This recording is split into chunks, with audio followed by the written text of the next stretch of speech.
ख़वातीन व हज़रात, उरूज राजपूत से गुफ्तगू जारी है और पिछले हिस्से में जो आखिरी बात हमने की थी, वो औरत की दिलेरी पर की थी और उरूज का ये कहना है कि औरत की दिलेरी महँगी पड़ती है, न सिर्फ पाकिस्तान में बल्कि कनाडा में।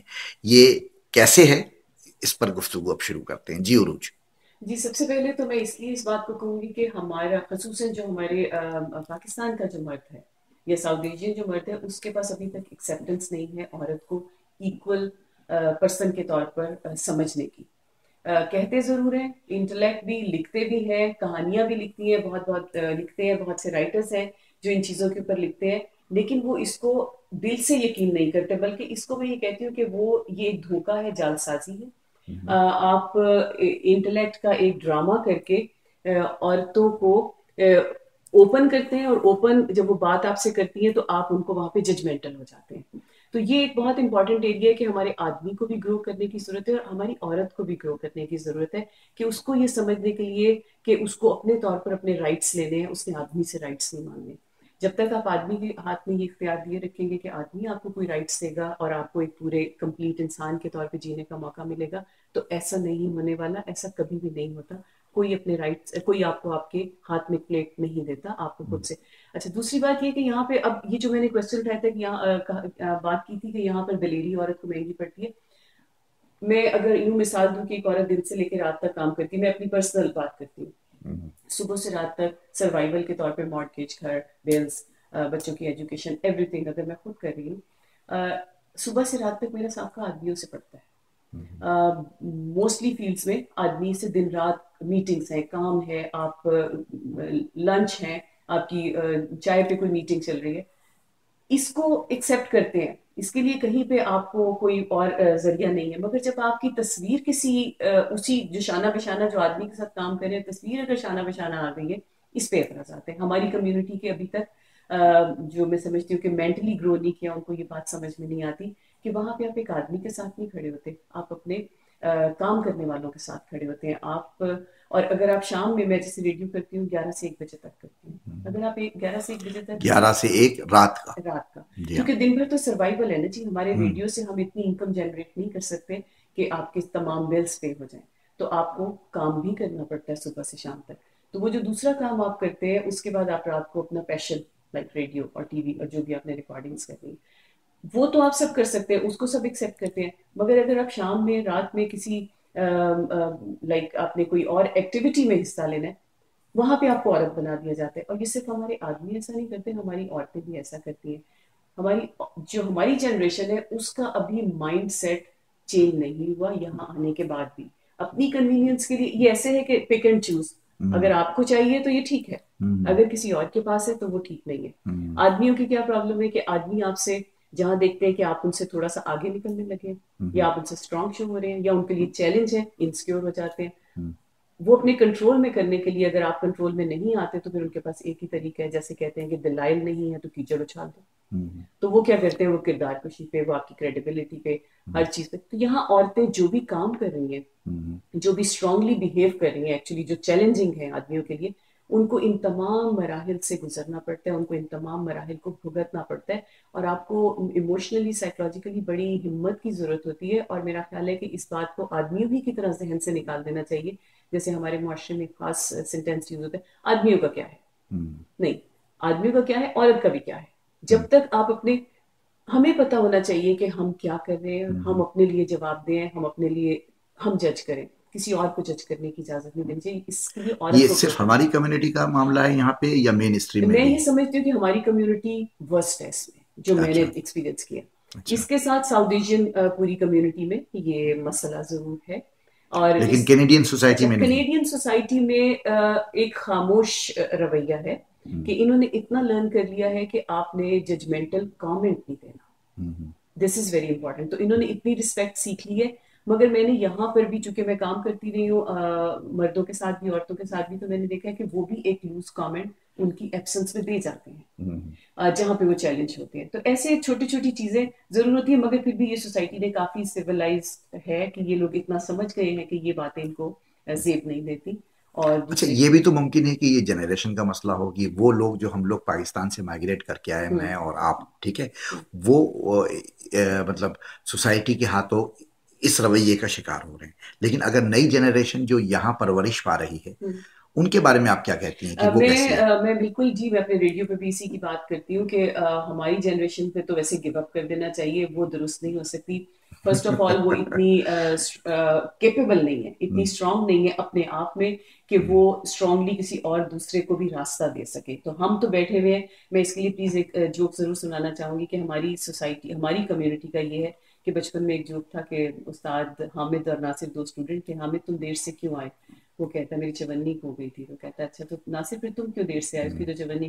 कहता सर मैं उसकी चवन्नी पे पाँव रख के खड़ा था। तो हमारी कम्युनिटी चवन्नी पे पाँव रख के खड़ी है, एक की खो गई है और एक ढूंढ रहा है, और हम उसको आगे नहीं बढ़ने देंगे। बहुत अच्छी मिसाल दी आपने, जी। जबरदस्त। तो हाँ। हम लोग, बहुत बड़ी अपॉर्चुनिटी है हमारे पास कि हम हम्म, अगर चवन्नी से निकल कर मिलियंस की तरफ जा सकते हैं। मिलियंस मीन्स मनी की सूरत में नहीं, खूबसूरत लाइफ के तो सूरत नई में। नस्ल को आप कैसा देख रही हैं? नई नस्ल को मैं ऐसा देख रही हूँ, वो थोड़ा सा तजब्जुब के शिकार है। उसकी वजह ये है कि उनके साथ उनके लव, जो मोहब्बत करने वाले रिश्ते, लाइक माँ बाप हैं, बहन भाई हैं, या चचा ताया, और सोशली उनको उनको राजी रखना है।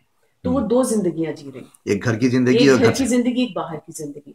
हम्म, उसमें क्या प्रॉब्लम आती है कि आप हाफ वे आगे जाते हैं और हाँ, फिर वापस आते वापस हैं। हैं, यस। तो आपकी पूरी एनर्जीज आपको आगे फुल फोर्स से नहीं जा रहे। तो हम्म, ये अगली नस्ल इसमें काफी हद तक जाया होगी, हम्म, क्योंकि उनको इसको भी राजी रखना है और उसमें हम्म, भी एडजस्ट होना है। हम्म, उससे अगली नस्ल कहेगी आई डोंट केयर। मतलब इसके लिए मैं हम्म, इससे हार्ड अल्फाज भी इस्तेमाल कर सकती थी। हम्म, सो ये जो बच्चे यहाँ पे करते हैं, आई अच्छा, डोंट गिव वट ठीक एवर। है। हाँ, तो इसमें ये, जब तक वो इस नहज पे नहीं पहुंचेंगे तब तक आगे नहीं बढ़ेंगे। लेकिन मैं साथ साथ जो पेरेंट्स हैं, जो यंग पेरेंट्स हैं, उनको जरूर कहती हूँ कि आप लोग अपने बच्चों को साथ कम्युनिकेशन जो है जरूर है, ओपन कर दीजिए, बिल्कुल ओपन कर दीजिए।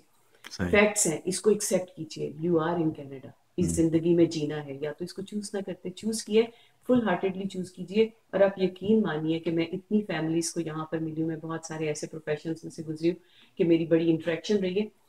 कई फैमिलीज हूँ बहू उतनी ही कंजर्वेटिव अंदाज में चल रही है कुछ, और वैल्यूज का इनके यहाँ भी बहुत ख्याल है। हमारा ये ऊपरी ख्याल है हमारी पाकिस्तान से आने वाली कम्युनिटी हाँ, का। ये अहम चीज है। दे लव देयर किड्स, हम्म, और मेरा ख्याल है वो दे सीधा, love their parents. They love their parents. और मैंने देखा है कि खुद एजेड खातून है, वो अपनी माँ को हम्म, बाकायदा डे के लिए लेकर जाती है, डॉक्टर के पास लेकर जाती है, उसको टाइम देती है। They take care of them. मैंने बाज़ औक़ात देखा है कि 3 नस्लें, ठीक है, एग्जैक्टली, नानी, माँ बिल्कुल, और बेटी बिल्कुल। या नवासी जो है, हम्म, वो साथ मिलके मूवी देख रहे हैं, बिल्कुल सही थिएटर बात जा है। रहे हैं, एंड ठीक दे बिलीव इन दैट। है। हमारी कनेडियन सोसाइटी खास तौर पे बड़ी और खूबसूरत ये है। हमारे यहाँ समझ में नहीं आता, वो लोग सिर्फ इसमें लगे हुए हैं कि ओल्ड हाउसेज होते हैं जी, ओल्ड हाउसेज होते अच्छा, हैं। मैं अगर इसको, अगर आप इसको करीब से देखेंगे ना, हाँ, हम बनावट में जी रहे हैं। बिल्कुल, हम सरासर एक ड्रामा में जी रहे हैं कि बिल्कुल। हम ज्वाइंट फैमिली सिस्टम में हैं, हमारे साथ दीमक दादा लग दादी चुकी है, है, मैं यही कहता हूँ। अंदर हमारे सब जहर है। दीमक लग चुकी है उस चीज, इससे उस कहीं सिस्टम बेहतर है कि आप अलग-अलग रहिए, में। बिल्कुल, लेकिन रिस्पेक्ट रखिए कायम, और जहां जरूरत है वहां पे हाजिर रहिए। वहां पे बिल्कुल। हम हाजिर नहीं है और हम सिर्फ दूसरे को, वो चवन्नी पे पाँव रखने वाली बात है, हम वहीं पे खड़े।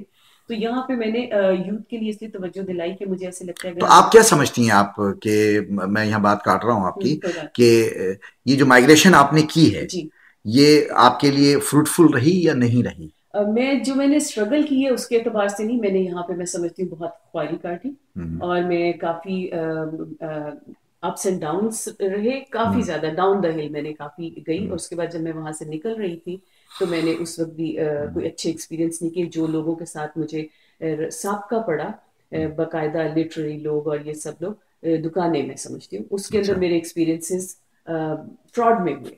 तो अच्छा, मुझे उसके पर बड़ा, मतलब उस पर रंज है कि हम्म, हमारी सोसाइटी के लोगों ने, हमारी कम्युनिटी के लोगों ने यहाँ आकर भी नहीं सीखा, इतनी खूबसूरत अपॉर्चुनिटी में नहीं सीखा। इसका मतलब है उनके प्रॉब्लम है, सिस्टम में उनके प्रॉब्लम आ चुकी हुई है, हम्म, वो इसको चेंज नहीं कर सकते। मगर अगली जनरेशन होपफुली यहाँ पर, यहाँ की सोसाइटी को देखकर कुछ जरूर लर्न करेगी, सच हम्म, और इंसानियत और हम्म। फेयरनेस के साथ जीने की आपको कोशिश ये करेगी। आपको ये बात अच्छी नहीं लगती कि आपने अपने बच्चों को एक नया माहौल दिया? मैं इसमें बहुत खुश हूँ। हम्म। और वैसे मैं इस बात से ये जरूर कहूंगी, कितने मॉडल बच्चे टाउन, हैं आपके? 3 बच्चे हैं। मॉडल टाउन कह लीजिए, कराची कह लीजिए, मुझे, मैं कराची में भी लगी थी, मेरे पास सारे आर्टिस्ट और बड़े अच्छे टैलेंटेड लोग हम्म। थे, और वो सब बड़े खरे से और सच्चे से लोग थे। हम्म। मेरा एक्सपीरियंस वर्स्ट वैसे कनाडा में रहा है हमारी कम्युनिटी के बारे में। मेरा ना लाहौर में, लाहौर हसीन तरीन था, अच्छा। कराची भी बहुत अच्छा यहाँ था। आकर आपको? यहाँ मुझे वर्स्ट लोगों से मेरा सामना पड़ा। अच्छा। बहुत अच्छों से भी पड़ा, ऐसा जी जी। हरगिज नहीं है। एक अच्छा आपके सामने बैठा है जी अभी। जी बिल्कुल। नहीं, मैंने बेहतरीन लोग भी यहाँ पे मुझे मिले, मैं सही। इसको बिल्कुल कन्फेस करती हूँ, बेहतरीन लोग मिले और वर्स्ट भी यहीं पर मिले। बिल्कुल जनाब, क्योंकि और यही। यहाँ शायद आपका बैकग्राउंड का आपको पता नहीं होता, हाँ आप हाँ। धोखा खा सकते हैं। बिल्कुल। तो बहुत और बस नए सिरे से ग्रोथ है ना, तो उसमें किसी पे भरोसा तो करना पड़ता है, और बाज़ औक़ात उसमें गलती हो एग्जैक्टली, जाती और जिंदगी बड़ी मसरूफ है, आपके पास है। उतना वक्त टाइम नहीं नहीं है। होता। ठीक है, बिल्कुल, बिल्कुल। ये बहुत इंपॉर्टेंट पार्ट है। लेकिन मैं ये जरूर कहूंगी कि तमाम लोगों को बहुत यहाँ के सिस्टम के साथ लीगली चीजों को समझ कर चलना हाँ। चाहिए, वॉचफुल रहना चाहिए, किसी पे एतबार नहीं करना चाहिए, बल्कि जो किसी पे एतबार नहीं करना चाहिए अनटिल वो प्रूव कर दे कि वो ट्रस्ट करने के काबिल है। जबकि मैं उल्टा हमेशा करती हूँ कि जब तक प्रूफ गिल्टी ना हो तो मैं ट्रस्ट करती हूँ। तो वो भी एक बार इस वजह से भी ज़रा आपके साथ मामला इस वजह रहे। से भी ऐसे है। और चलें जी, बड़ी अच्छी गुफ्तगू रही, एक सोशल टॉपिक पर, और एक हमारी जो यहाँ। लेकिन मैं मेहनत के एतबार से जरूर ये कहना चाहूंगी एक बार फिर, औरत से भी और हम्म। यूथ से भी, कि यहाँ जितनी मेहनत करेंगे, आप हम्म। जिस तरह यहाँ पे जीना चाहते हैं, आपको ये सिस्टम अलाउ करता है। पाकिस्तान में हमें ये सिस्टम इस तरह अलाउ नहीं करता। हमें बहुत सी चीजों में से मजबूरी के तौर पर गुजरना पड़ता है, मगर यहाँ पर अगर आप सीधा चलना चाहते हैं, कहीं भी पहुंचना चाहते हैं, ये सिस्टम आपको सपोर्ट करता है। अपनी एबिलिटीज, अपनी कैपेबिलिटीज के के साथ साथ। आप कहीं भी जा सकते हैं। बिल्कुल जनाब। फोकस कर लीजिए कि और आपको अब क्या हम करना है। जाना चाह रहे हैं अपने अगले हिस्से की जी जानिब, क्योंकि ये इस हिस्से का वक्त खत्म हो गया है। तो अगले हिस्से में आपसे मुलाकात करते हैं, और वहां हम आपसे गुफ्तगू करेंगे आपकी मुजस्समा साजी पर।